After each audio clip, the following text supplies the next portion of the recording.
A People's Bank is on the cards, and Traitorous AUKUS warmonger raised from dead for China visit. Coming up on today's Citizens Report.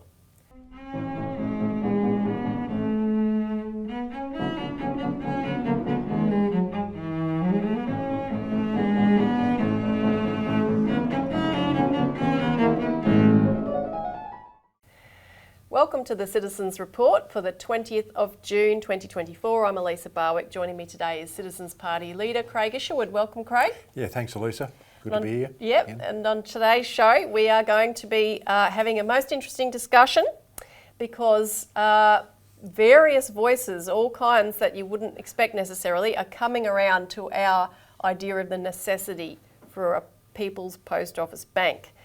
So that's our first topic, and stay tuned for the second one, in which we're going to discuss the growing war danger, but in particular this traitorous warmonger, as we've dubbed him, that has been rehabilitated to drum up the war drums with China as he's done in the past, and that is former public servant Mike Pezzullo, just as the Chinese Premier was heading to Australia.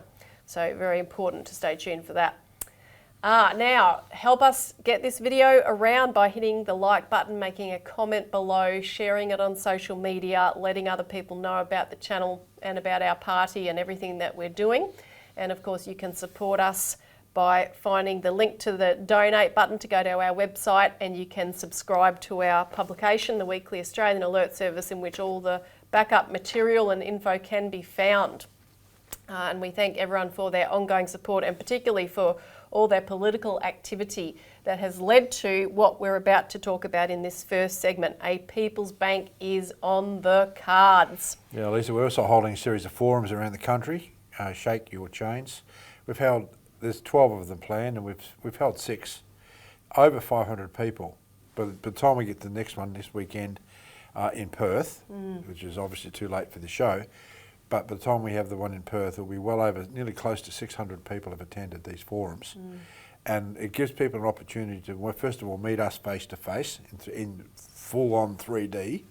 It gets people to an opportunity to understand the strategic situation we find ourselves in, because we have a regular update about what's taking place in Ukraine, the financial system, and Gaza and so forth.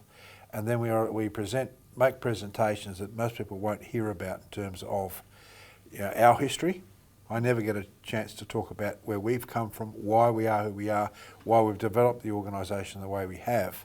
So we have an opportunity for a dialogue with our closest people and supporters and activists.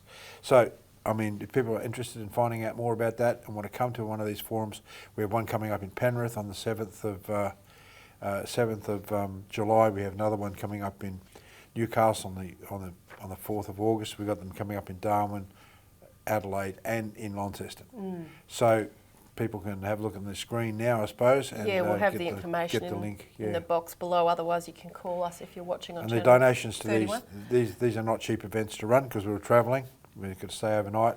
Therefore, everyone who makes a donation, it's much appreciated. Absolutely. Now, the other thing it's funding at the moment is our new flyer, which I'll put up on the screen. No Post Office People's Bank without post offices. And one goes with the other. If you want banking, if you want cash, you need a post office.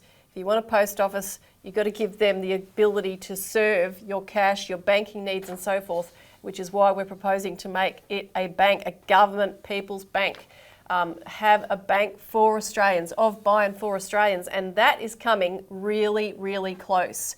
And we'll map that out. But the first point of intervention happened on the 18th of June, which was on Tuesday, with the head of Australia Post, who you wouldn't be pegging as someone who would support this drive, and I wouldn't say he is exactly, but his comments were rather interesting, so I'm going to go through some of them and how they were covered in the press.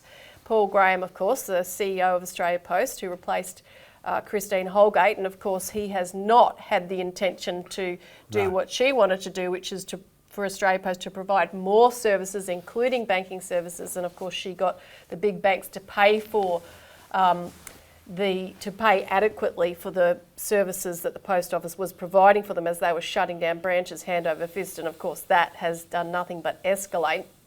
So the headline of The Australian on the 18th of June blared, Australia Post says urgent funding needed to shore up bank at Post to combat bank branch closures. And it says Australia Post has accused the major banks of growing profits off the back of the country's struggling postal network, saying it has been forced to step up to fill the void left by thousands of branch closures. And then they quote Mr. Paul Graham saying, as banks accelerate closures, they are saving billions of dollars. And as this inquiry pointed out, and he's referring to the branch closure inquiry which we pushed, they have shifted costs onto Australia Post, which is effectively subsidising bank profits. So he's finally got the point, right? So he was talking to the Environment and Communications Senate Committee about this, and he said, Australia Post has also faced increased compliance costs and customer demand for banking services as a result of bank closures, which the organisation estimated it was now handling over 1 million business transactions a year. He said this was never the intent of Bank at Post when it first commenced. In some cases, we are unable to meet customer demands. Currently, Bank at Post is headed for significant losses in the midterm unless our bank partners provide additional funding. And the point is, after he took over from Christine Holgate, he renegotiated it and they all paid less. Yeah. And he accepted that because he's no Christine Holgate. Yeah, Christine Holgate negotiated $220 million a year and he negotiated 90 we found million. Out. Less than half. But look what's happened of all these branch closures. You know, the banks are very happy to say, oh no, we're not leaving customers out in the lurch. You can go to Bank at except ANZ. You can go to Bank at Post and do your banking.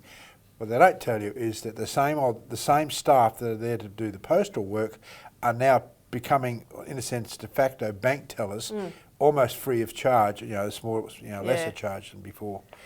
Absolutely disgusting. But this is the mindset you are dealing with the banks. They don't really give us stuff. Now, another headline, this is the Australian Financial Review, the same day said, Australia Post warns clock is ticking on its regional bank services.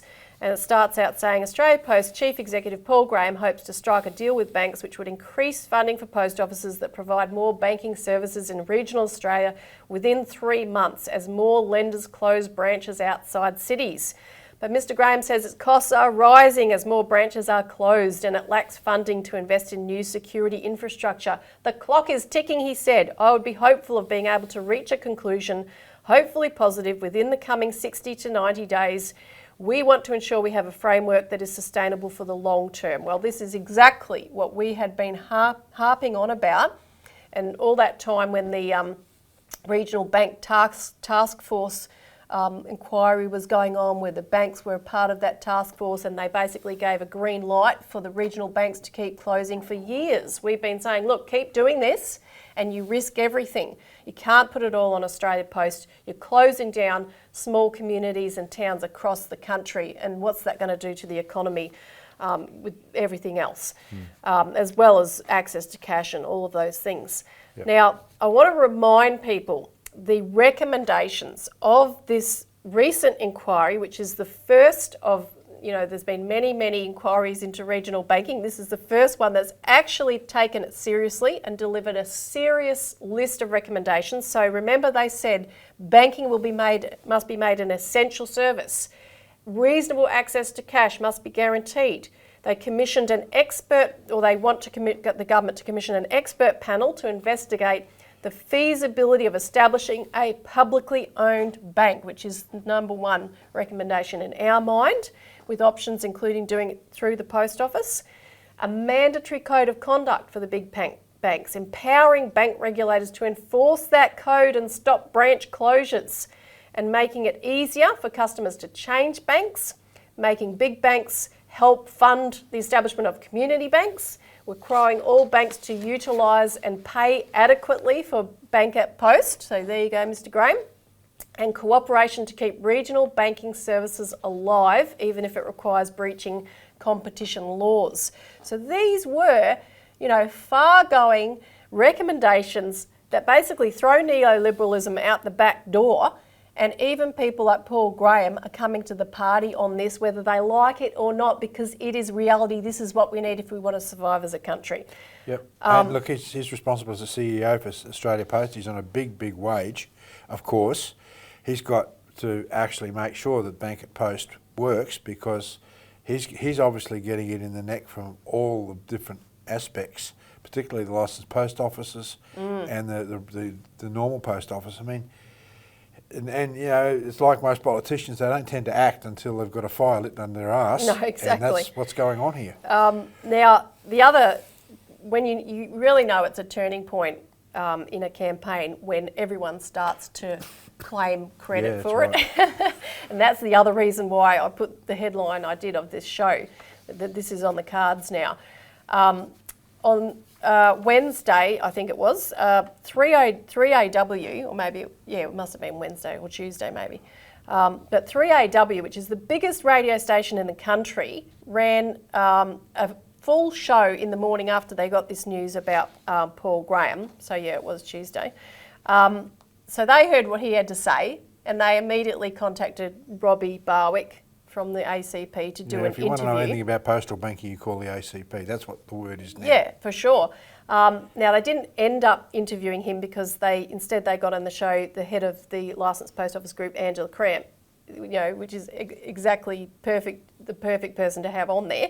Robbie ended up calling in as well, and he got on via talkback and got to spruik the postal bank a little bit more. But basically, for the whole first hour of his morning show, Tom Elliott talked about the postal bank and why we need to have a postal bank. I mean, as if it was his own idea, promoting it. This is what we need to do. I'm the one behind this. Let's do it. My dad promoted it too, and he talked about that a number of times. So this was great, and had the headline when they put this up on their website, "Bite the Bullet," because his attitude, and I'll run a brief clip of him just when he was introducing it in the morning, just for about a minute and a half, and then a brief clip from when he interviewed Angela Cramp. But yeah, his basic message was, look, bite the bullet and make the post office a bank. Also today, the head of Australia Post, a man called Paul Graham, wants the banks to pay him more money. Why? Well, as the banks close more and more branches, and we've all seen that, I struggled to even find an ATM the other day. One I used to go to has just disappeared from its hole in the wall. But anyway, as the banks close their branches, more and more people who have to deposit cash are being forced to do it over the counter at the post office. And post offices now, some branches in areas where bank branches have closed down, are now having to accept large amounts of cash over the counter, and that means they're having to invest in safes and secure rooms and maybe areas where people can discuss their banking needs. Well, why don't we just bite the bullet here and make the post office a bank? Now, we always complain about the market power of the big four banks, Commonwealth Bank and NAB and Westpac, and ANZ. In plenty of countries, there is a big bank run out of the post office. In New Zealand, for example, you can get a home loan at your local post office. In Japan, for years, for decades, they've had a really competitive bank that, again, is run out of the Japanese post office. It looks to me as though Australia Post is already a de facto bank. So why not make it a real one? Anyway, it's an idea. My late father, before he died, was working on just such a deal to try and open a fifth big bank inside the post office. Sadly, it hasn't happened, and given that he's no longer with us, it's unlikely to happen, at least with him, but it could happen. And the post office already is becoming, if you like, the over-the-counter bank for a lot of people, particularly small businesses who have to deposit cash. Post offices are doing a lot of the jobs that banks used to do because the banks are shutting down their branches. Why not go the whole hog and open up a post office banking service? We couldn't agree with you more. We are the retail arm of Australia Post. And that is exactly what we believe. We do serve the communities. We're face-to-face. Sadly, we have, at the moment, the current CEO of Australia Post is only really fixated on the parcel side of the business. He's not too keen on the retail services.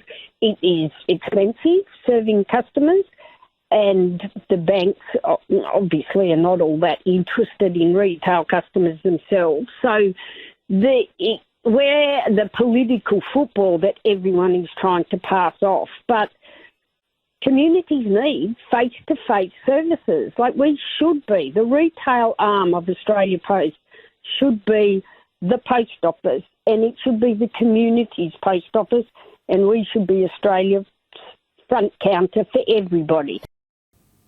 So this was really excellent coverage, and he made clear he's talking about a government bank, and it was it went on at length. So, and then the other radio station that's been covering this and following the regional banking closure inquiry a lot was 6PR in Perth, which is the equivalent radio station over there.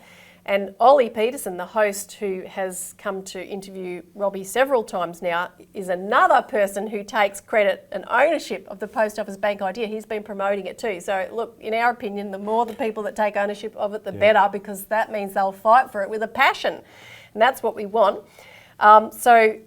Because we have the meeting in Perth this weekend, Robbie's actually on a plane right now heading over there. He's got some meetings scheduled ahead of that event, and one of them is at 5 p.m. Western Australian time today in the studio to do a live interview with Ollie Peterson on 6PR. So that'll be great. And that coverage will continue. But of course, there's many, many other groups that have been pushing this idea for a long time, or are jumping on the bandwagon. Many other media outlets, including in local communities, the Licensed Post Office Group, and their representatives will be with Robert Barwick and Glenn Isherwood in Canberra to meet politicians in early July. Many individual post office owners, many of whom made appearances during the regional banking closures inquiry and made a very important impact on the senators that were there. A lot of shire councils, from the Shire of Ashburton in Western Australia that has their own idea for a local government-run bank, to many other councils across the country, like Junee, for instance, that have come out in support of a post office bank. And of course we have the ALGA, the Australian Local Government Association meeting coming up soon as well, where there's at least 3 or more resolutions by councils that are going to put up the proposal to support a post office bank. Back as far as 2009, after the global financial crisis, there had been a call by 6 prominent economists for a public bank, and they touted it as something to be akin to the Kiwi Bank in New Zealand. And they included Joshua Gans, Professor of Management at Melbourne Business School, Nicholas Gruen from Lateral Economics and former Productivity Commissioner, Christopher Joy, who people should know, AFR contributing editor, Stephen King from Monash University and another former ACCC Commissioner, and John Quiggin, Professor of Economics, Sam Wiley from Melbourne Business School, and they addressed that as a letter, an open letter to Labor Treasurer at the time, Wayne Swan, basically saying that the big 4 banks will benefit from the chaos after the GFC and gain even greater market domination. Which is what's happened. Exactly what's happened, which will lead to, a bad situation, which we're seeing today. And they asked the question, is there a role for a publicly owned entity akin to Kiwi Bank in New Zealand? And when you think about the example of New Zealand, it really does parallel the situation we're at now, where we're ahead of an election and you've got all this support brewing for a public post office bank. In 2020, per capita was asked by the Communications Workers Union to draw up a proposal for a postal bank, which is when we really came onto the idea, because we read that proposal, which had even gone back to use the same kind of ideas that we'd been promoting about why we need to return to the original Commonwealth Bank idea that King O'Malley had put forward to fund the development of this country. That's what it drew on. And so you have, a lot of support within the unions to do something like this. That's also building. There's positive feedback from members of Parliament on all sides of the political fence. And with our campaign to really focus in on a lot of the marginal electorates, that if Labor doesn't, because they won those electorates last time, that got them into government, they have to hold them. If they don't, they're gone. Do they want to stay in office, do you think? Well, if they get the message loud and clear from those marginal electorates that not just the unions, but, post offices, councils, you name it, everyone, people that like to use cash, are demanding a post office bank, this comes into the realms of possibility. In New Zealand, the example of Kiwi Bank is an excellent one, because Jim Anderton, who was the head of the Alliance Party during the 1999 election, ended up winning. Well, he negotiated with the Labor Party to form a coalition to allow them to enter government, because he was an ex-Labor Party. He'd quit over, disgust over neoliberal economics and so forth. So he negotiated with them and he said, right, my party will enter into a coalition with you if you agree to a postal bank. And they agreed in principle, but then it came to the time to have the discussions and the negotiations. And it went on for hours and hours and hours. And it was hilarious because much later he told the story, he'd knocked down every single argument. And then one of his ex-Labor Party colleagues who he'd worked with in the past said to one of the other MPs in there, look, Jim's beaten back every argument against the bank we've ever put up. For God's sake, give him the bloody bank. And they caved and they said, because that was the only way they were going to form government. He wasn't letting up. So this is exactly what is possible in the time of history we're in here as well. Yeah, well, look, as you said, we're coming into an election, right? Simon Holmes, the court runs his Climate 200 thing. They got a bunch of teals elected last time. Well, Simon, what about running on the idea of a People's Post Office Bank, right?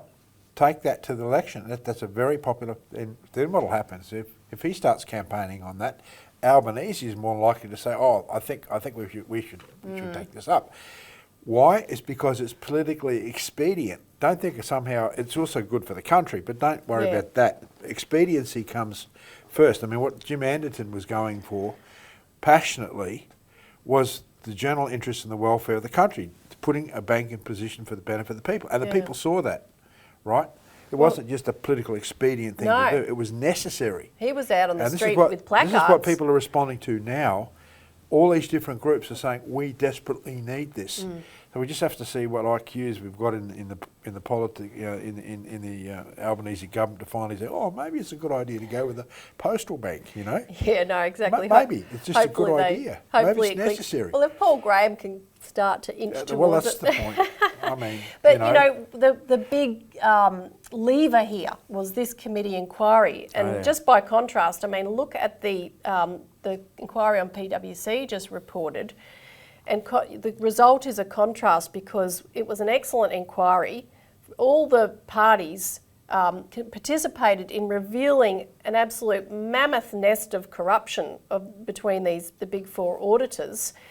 And it was great. But even though that all came out, the final report was weak as water because the two major parties that dominated decided they had to keep the lid on because they're beholden to these big four auditors as they are to the big four banks.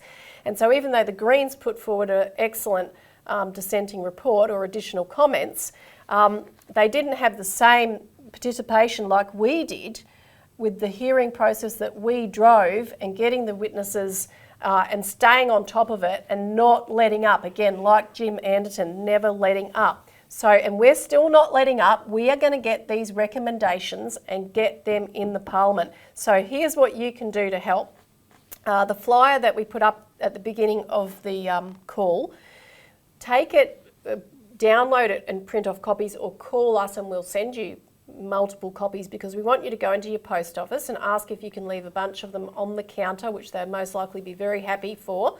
But also go to all the other shops in the shopping strip next to the post office, because they know if the post office gets shut down, how that's going to affect them as well. What, people won't come here to pay their bills, people won't come here to get cash, etc. They're not going to come and do their shopping here.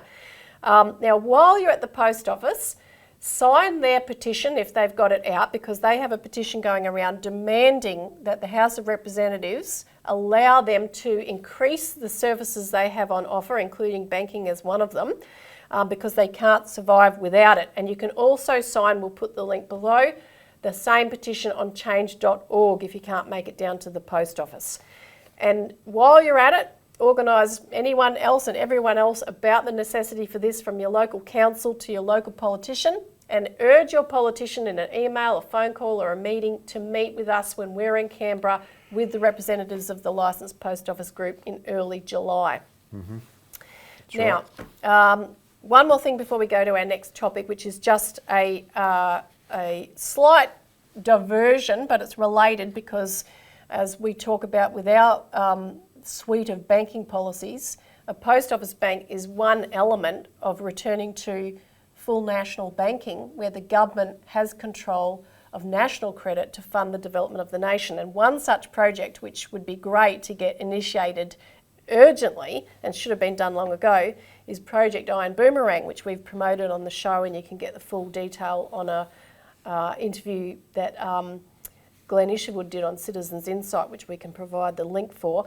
But I wanted to play this quick video clip from One Nation Member of Parliament Malcolm Roberts talking to the Assistant Minister for Trade and Assistant Minister for Manufacturing, Tim Ayres, about Project Iron Boomerang, because it's just a few minutes, but he gives quite a positive response to what the inquiry on that topic had been recommending, which was to Australia to seize and build this project and support it. And he basically says, look, it presents significant advantages, significant economic development opportunities, and concluded saying this is a very significant national interest question for Australia. So it's just a very interesting response coming from the government on this. Thank you. And thank you for appearing tonight. Recommendation 2 of the Rural and Regional Affairs and Transport Committee inquiry report into the project known as Iron Boomerang reads, quote, "The committee recommends the Australian Government commissions and publishes a scoping study on the establishment of a steel plant or plants located in Northern Australia," end of quote. This relates to the proposal for steel parks at Abbott Point near Townsville and at Port Hedland in Western Australia, with a railway line or ships being used to exchange iron ore and coal backwards and forwards to make the world's highest quality steel at prices that undercut China by at least 10%. This project will generate hundreds of billions of dollars per year in steel and associated products, many fine byproducts, create tens of thousands of breadwinner jobs. The project proponents have advised they have the funding to build this project from leading infrastructure wealth funds already. This project does not need public money. The land at Abbott Point is already zoned for a steel mill. So, Minister, my question is, will you call this inquiry and ensure our future really is made in Australia? I'm advised that the government's considering our approach to this inquiry, and I can tell you further that... Sorry, that the government is what? It's considering our response to the inquiry. And I can say further that, of course, the iron ore is one of Australia's largest commodity exports. We have a very capable mining sector, and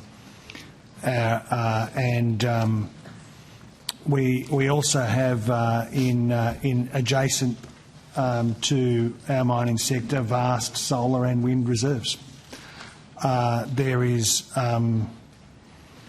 the Future Made in Australia agenda, looking at value adding in iron and steel. Across a range of our critical mineral categories, offers very significant opportunities for investment in precisely the kind of industrial capability that you are referring to here. I don't know anything about the actual proponents of these particular facilities, but in the broad, in metals processing, Australia has significant future comparative advantage, and this government wants to make sure that we secure that comparative advantage and that investment onshore. Well, Minister, I don't know if you're aware of it. Just a quick question, Chair. This project, as it stands, will significantly... I don't believe it's necessary to reduce carbon dioxide from human activity, but you do, and the government does. This project, as it stands, with the use of conventional rail, conventional ships, will dramatically reduce the carbon dioxide from human activity, because there'll be no backloading, there'll be no one-way transport of coal or iron ore, which are currently exported in massive quantities from this country. Instead, they'll be just shuffled across the country in a very limited transport regime, and backloads, so that always there'll be load. Well, and much broader than that, our advantages in, as I said, in in solar and wind with 97% of our trading partners, including our trading partners in energy and steel production. Think of markets in Korea and Japan, for example. There is very significant opportunities for Australia in both economic development terms and also, as you point to, in emissions reduction terms, to make a significant contribution to the emissions reductions for our partners by producing onshore in a cleaner way than our trading partners do. This is a very significant national interest question for Australia, and the government is working hard to secure future investments in this area. Thanks, Minister. Thank you, Chair.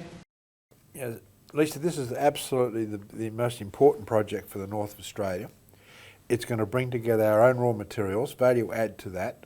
That's both coal and steel. We should have done this 20 years ago.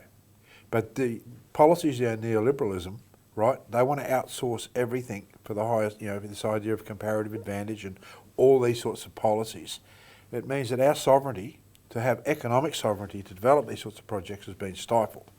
This project brings it back, and given that the directionality that things are taking with the public post office bank and lots of other different things, this policy and this project can definitely happen. I mean, it is ready to go.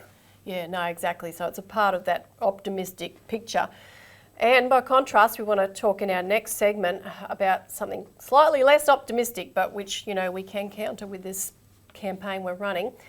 So our next topic is Traitorous AUKUS warmonger raised from dead for China visit. So we're going to talk about the disgraced public servant Mike Pezzullo, and we'll come back to him in a moment. But to situate it, people might have heard in the news this morning about Russian President Putin being in North Korea and signing a new strategic agreement with that country, including for mutual defence. This is very significant, and it really brings home the fact that the war in Ukraine is not something that's far away over the other side of the planet. It really brings it home, because at the St. Petersburg International Economic Forum a week and a half or so ago, Putin had responded to the fact that NATO countries were telling Ukraine, we're sending you all our most advanced weaponry. You can use it against Russia, that's okay. And so Putin had made the comment basically, look, if you can do it, we can do it. We can send our advanced weaponry to our allies that are very close to you, and, they could also use it at some point if necessary, which, what's good for the goose. Yep. Now, in his speech in North Korea, he said, and this is quoting here from the assessment of analyst Gilbert Doctorow in an article just published, he said that Putin mentioned the impending dispatch of F-16s by NATO countries that are to use Ukrainian territory to strike deep into the Russian Federation heartland. So he mentioned that in North Korea, and he indicated that that's exactly the kind of action that could, in Doctorow's words, trigger Russia's strategic partnership with North Korea and present the United States with a live threat to its military bases in Korea, in Japan, and in the broader region. That's our region. So, all of the warmongering that Australia is doing as part of the broader AUKUS alliance, be it aimed at Russia or be it aimed at China, it's not going to end well. And we have to intervene to stop this. Now, that's why we're exposing this criminal, Mike Pezzullo, who of course was the ex-Secretary of Department of Home Affairs, who was dumped November last year for manipulating government ministries and telling, the politicians who they should put where. He was responsible for Scott Morrison, having 9 ministries, advising the Prime Minister for that sort of stuff. Yeah, he was right in the middle of a whole operation which Scott Morrison called, and we'll put up a graphic of this actually. I grabbed it from, we used it in a previous show on a number of occasions when we talked about Morrison's multiple ministry takeover, but he also ran this whole shake-up of the public service, I should say. using what was described as his network of influence. And this newspaper article in the Australian actually did a mapping of his network of influence of Pezzullo and people like Moriarty and I forget the other guy's name. They were all a big part of this, all of these permanent bureaucrats behind the scenes. And the disgusting thing is that even though Pezzullo was sacked for trying to manipulate and rig the ministries the way he wanted them last year, there's now been a big campaign to rehabilitate him. And this happened in late April, around the time when the misinformation, disinformation bill, which we talked about on last week's show, was being rejigged. And, you know, when they had the stabbing in Sydney of the imam, and there was a big dispute over whether that should be aired on social media and such forth and such like. And also, of course, in light of the renewed war drive against China, and particularly over the last week with the visit of the Chinese Premier to Australia. So Pezzullo's been all over ABC TV, but we're also going to go through an article that he's just written, which was published by ASPI, the Australian Strategic Policy Institute, which is this very unsavoury outfit we've exposed many times in the past, which just runs completely unproven anti-China propaganda and has been, leading the drumbeat for war. And that article was published on the 14th of June, ahead of the Chinese Premier's visit. And I want to go through some of the details of that because, of course, everything that he wrote in that article is since being regurgitated and put out as the line across the media. So this is the reason Pezzullo, who should probably be in jail, is being brought back into the limelight, because, of course, there's been slight, tiny baby steps of the Albanese government, getting our relations back on track with China. Not great yards or anything, but even the tiniest of motion has to be smashed, is what you see here. So in his article, Pezzullo depicted China's plan, as he sees it, to eclipse the United States in the region. And he talks about how they started to do that after 2008. I mean, it's a complete misinterpretation of what China was actually doing. Well, just to summarise at least, they brought in Glass-Steagall bank separation type laws to take out any sort of, speculation in the currency. They embarked on large capital investments inside of China that has lifted up over 700 million Chinese out of poverty. They've got nearly 30,000 kilometres of high-speed rail because that's the sort of investment they've got. And all of this is being targeted by these creeps, and particularly this guy, because the United States has no high-speed rail. Its economy is suffering something like $37 trillion deficit, government debt. Yeah. It's going down the toilet. Yeah. China's, in a sense, rising out of the poverty-stricken state it was because of these national policies, national development policies that it's employed with the correct financial policies. And the United States and the West are going down the toilet. Going the other way. So this, unfortunately, is where you get these warmongers coming up because their solution is not to change their policy, but to go for war. Exactly. And this stuff is insane, I would say, as any justification for the British East Indies Company 2 centuries ago for their endorsement for slave trading and for opium pushing into China. Can you imagine the arguments that came out at that point? Because at the baseline of all of this is that they really don't care about people or the nature of who human beings are. Yeah. And that's why this stuff is so evil, is because it takes humanity out of the question and it talks about power plays based upon wealth and shifting power structures. Yeah. And that's not what China's been doing. No. So after the 2008 crisis, where China zoomed forward economically because they read the writing on the wall like none of the Western countries did and saw, well, this was the result, that we're not fostering the real economy, we're just speculating. And so they started to change that. So in 2009, what Australia did was put out a new defence white paper. And what Pezzullo says is that when we wrote that paper, which he said set out a strategic template, that should have flowed across all other national security and economic policy areas. So in other words, that military perspective vis-a-vis China, that saw China as a threat, should have been extended across the board of the entire nation, economy and everything, but it didn't because we misread China and we were timid due to our economic exposures. We lost valuable time where we could have been diversifying our trade and building up our, quote, hard military power. He said, we need to resist the urge, as some people say, not to take sides. That's equivalence, he said. We have a stake in this contest playing out such that US primacy, including its military superiority, is maintained. There you are. We're just lackeys of the United States. Our purpose is to maintain US primacy, Yeah, that's US military superiority. Yeah. That's it. That is what's traitorous here. Absolutely. Where is our national interest being, in statements like that, where is our national interest? Yeah. It's not there.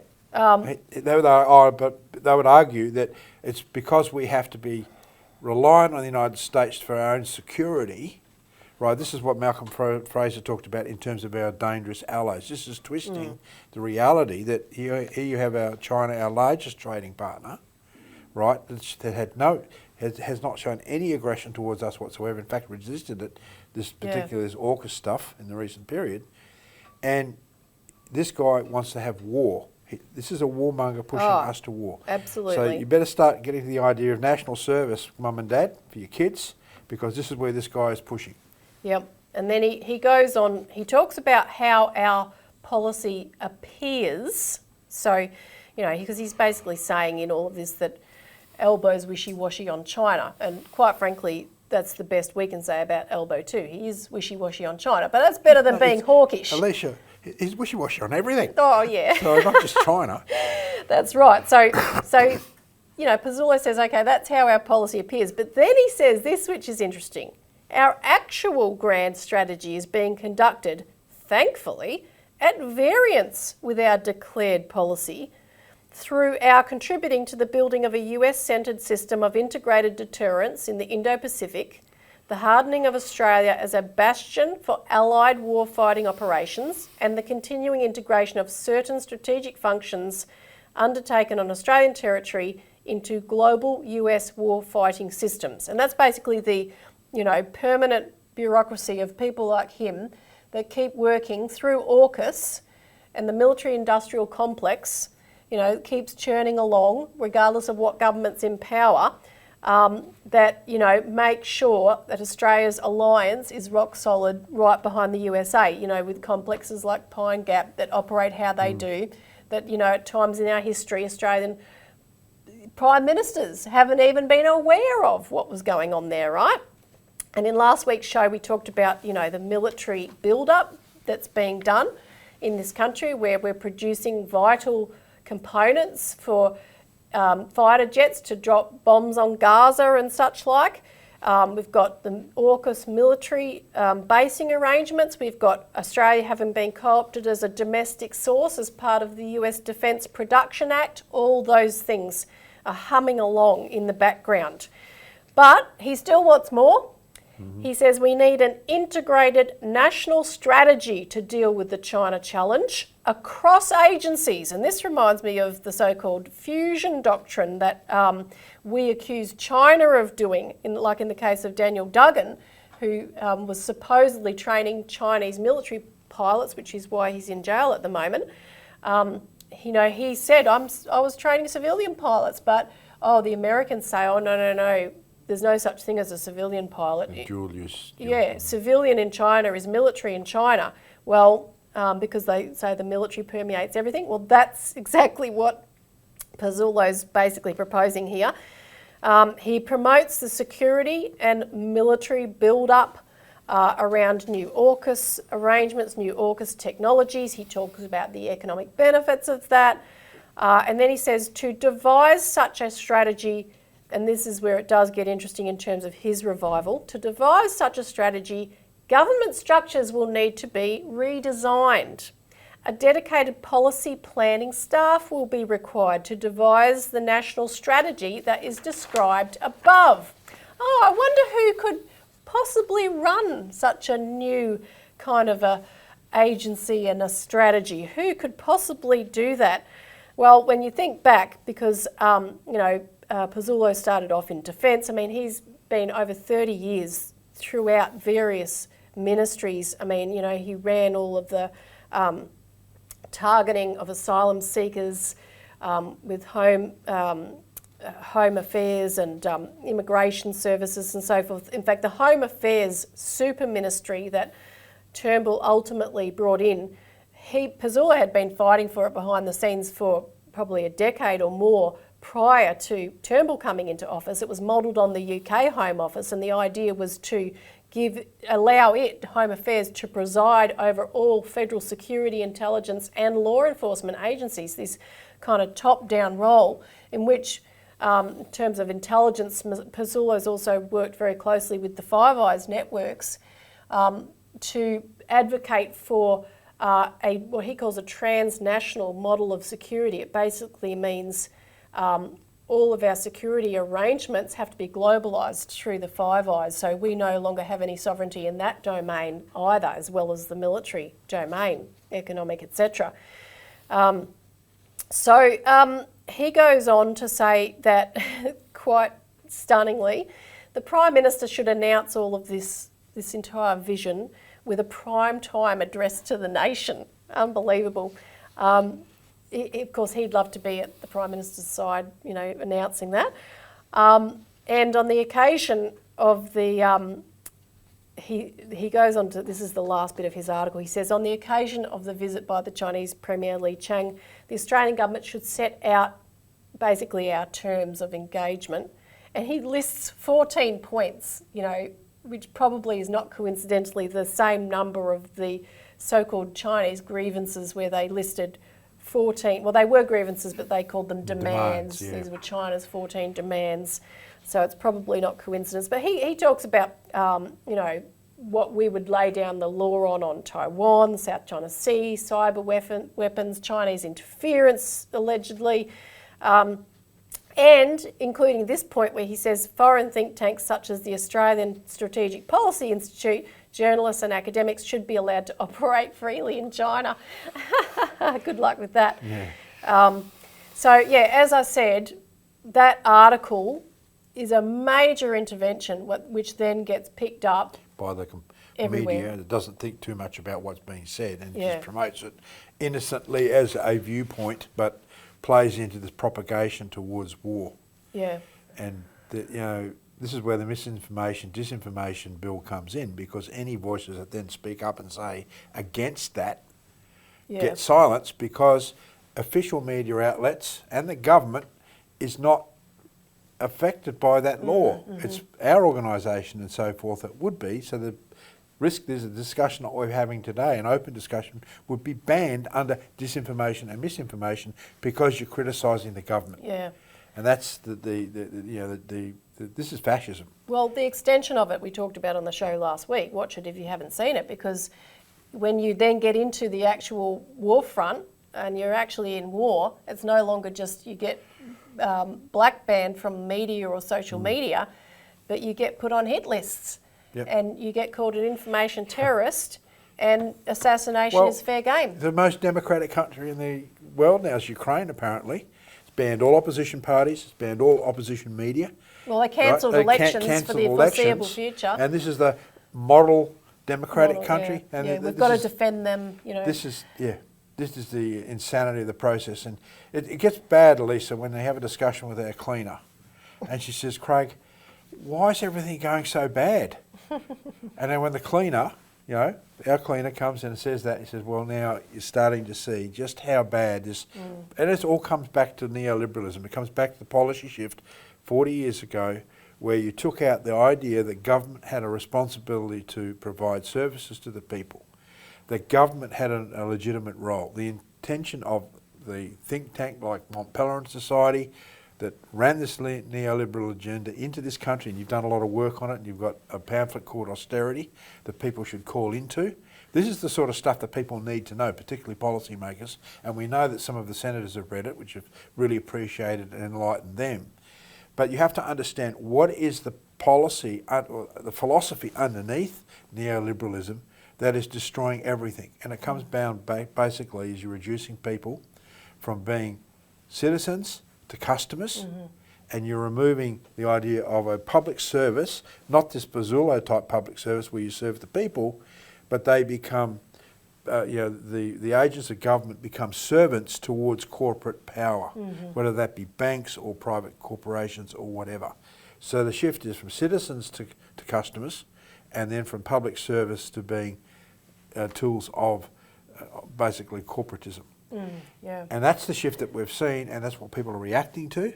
That's why our banking system is so corrupt at the moment, and there's such a centralisation of power, is because it's devoid of this idea that it's an essential service and it has to provide the services to the public.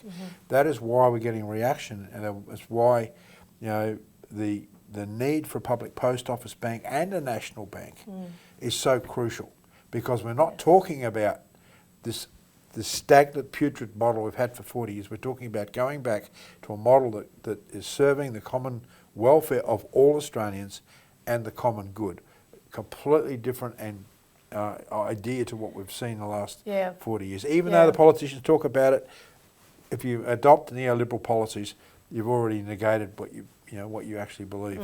Exactly, and more so than a particular group or network of people, what we're fighting is the grip of certain ideas and ideologies. And philosophies, and politicians get possessed of them, ordinary people get possessed of them. You've got to... And they don't even know it half the time. No, exactly. That's the point, is that until the scales fall off their eyes and they realise that the policy that they are pushing is causing this...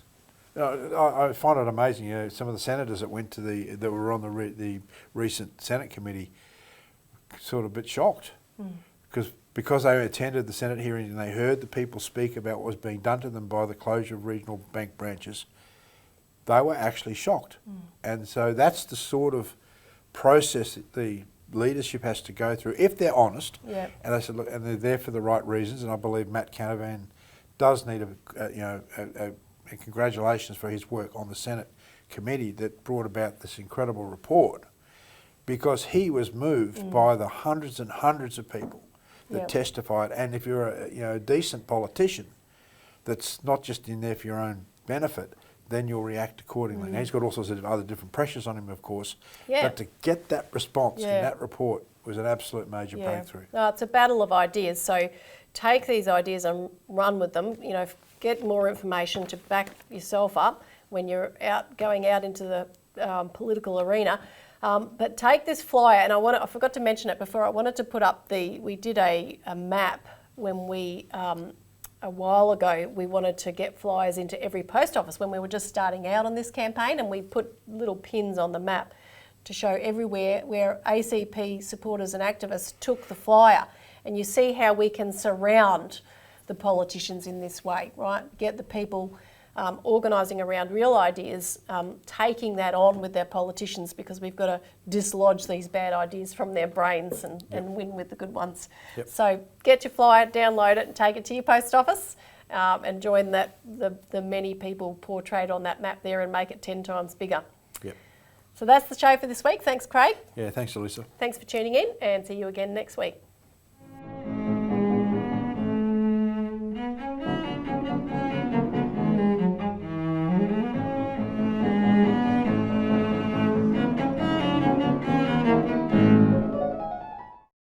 Authorised by Robert Barwick, Citizens Party, Melbourne.